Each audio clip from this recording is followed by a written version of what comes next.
Well, hello, Antonio. How are you? I'm well, thank you. Thanks so much for having me. Oh, yes, we're excited to talk about this film because oh my gosh, it'll get under your skin. There's so much going on here. You got to be so excited to scare the heck out of everybody, right? Absolutely. It's been a labor of love, but having seen it already with a few, you kind of packed houses, it's amazing to see people squirm and scream and hide their eyes. I love it. Yeah. Well, I see the great Stephen King books behind you and all the, there's so much great source material from life. When did you first figure out that you just wanted to scare people for a living? Oh, great question. I think growing up, I just always loved it. I traveled from Colombia to Brazil, Ecuador, Mexico, Panama, and along the way, I would kind of collect these stories and hear of spooky things in different countries. And I kind of became obsessed with, collecting these stories and wanting to tell them. And I think there's something beautiful about some of the places I lived, but that's also a little bit frightening. It's kind of like a heaven and hell in one place. And that's the kind of stories I love to tell. Yeah. Did you ever get bugged out when either researching or actually being in these places sometimes? Yeah, absolutely. There's always stuff that you see and go, wait, what? Or that sends kind of chills down your spine. Well, is there a moment on the set where you're just kind of looking around going, this is great. I get paid to do this finally. Absolutely, yeah. I mean, some of the exorcism scenes. There's a scene with Jack Klein, and he's with this priest played by Alejandro Fajardo, and he's just kind of standing on the bed. And I remember looking around and being like, "Wait, is this for real?" And I love it. And then, ironically, the generator gave out right when we were doing that Oh, scene, and no. so there was a sense of like, "Is there something else trying to stop us from telling the story? Because we're gonna keep going anyway." Yeah, you're like, I'm not sure if this is ironic or not, but well, scary.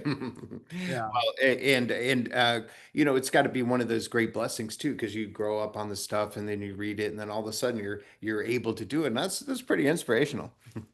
Thank you. Thank you. And this film in particular was a chance for me to go back to my roots, go back to horror, and do something that, is a possession, exorcism, scary film, but is hopefully seen through a lens that hasn't been seen before. And it's this idea of an Andean shaman and an Andean culture embroiled in this kind of film.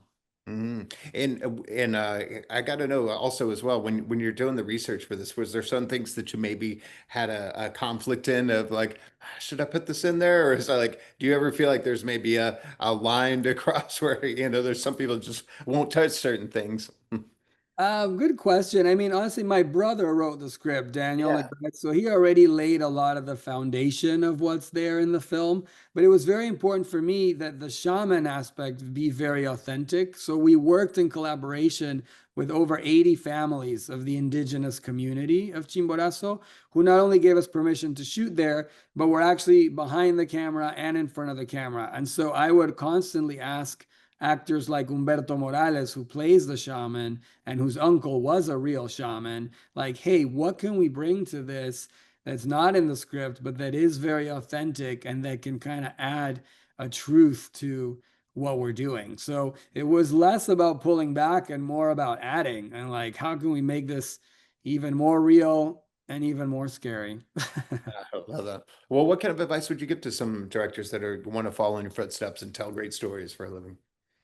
Well, I would say make sure to leave space for the ones that mean so much to you. I feel I've been very fortunate in that I started an independent film and then got into some bigger films and then got into television. And I've been doing television for many years, but still found a way to go and do something under the radar that's a lot more minimalist, a lot more twisted and dark.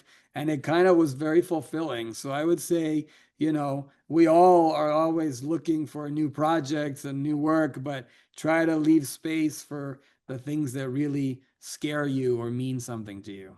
Yeah. Now, my co-host Drew Pearson is one of our great Dallas Cowboys, and here in American football, of course, caught the Hail Mary, and this the Hail Mary kind of fits in here a little bit. So I gotta ask you your Hail Mary moment, that moment in your life or career where you just kind of had to go for it and it worked out for you. Oh, wow. That's such a great question. I mean, I would say my first film which was with America Ferrera. It was called Towards Darkness. I was just out of college, just out of film school, and really didn't have any contacts, and said, I can either go in and start to do a job as an assistant and make my way up, which is, an admirable way to do it, but will take, a long time, or I can just throw a Hail Mary, go down to Panama in that case, and shoot a film with nothing, but somehow have car chases and helicopters and madness. And we could have easily not come back from that one, but it was a Hail Mary that let me get my career going. Oh, that's wonderful. Well, what do you keep in mind that kind of keeps you on the right path always? Because, it's a tough thing to balance all of this stuff.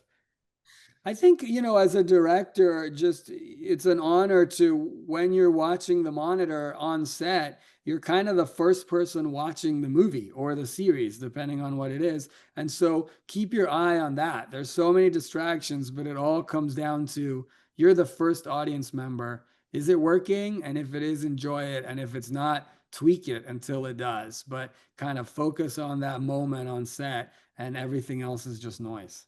Yeah, I love that. And of course, this is meant for entertainment value. It is super high entertainment value, but I feel like there's a lot going on here, a lot being said in there. What is it that you're hoping that people will talk about or take away afterwards besides, oh, that was really good, that's really scary. Thank you. Yeah, I think at the end of the day, it's a film that warns about the dangers of certainty. I think, it's okay to have faith and have religion and beliefs. All of that can be beautiful. But there is a danger when you start to impose it on someone else or start to force someone into a set of beliefs that may not be right for them. And I think, the film certainly explores that and warns against being too certain because you might encounter something you're not ready for. Yeah, well said. And after this, I can't wait to see what you got next for us. What do you have coming up? Thank you. Well, I've done a few episodes of Lincoln Lawyer, so the new season comes out later this year on Netflix. I'm excited about that. And then I'm attached to another horror film I'm hoping to make in Mexico and Colombia. And then just writing some stuff too, writing a shark movie as well, out of all things that I'm excited about. And just, looking for stories that excite me and thrill me and hopefully scare the heck out of people. Yeah, well, we're certainly glad that you're doing it. We're going to tell everybody to go check it out and get a little scared this summer. It's a little pre-Halloween warm up, so appreciate it and look forward to talking to you again soon. Thank you so much for supporting independent film, supporting Latino film. Come Mm. check out Shaman August 8th, select theaters and digital. And thank you, Paul, so much for your time. Yeah, thank you. All right, we'll see you soon.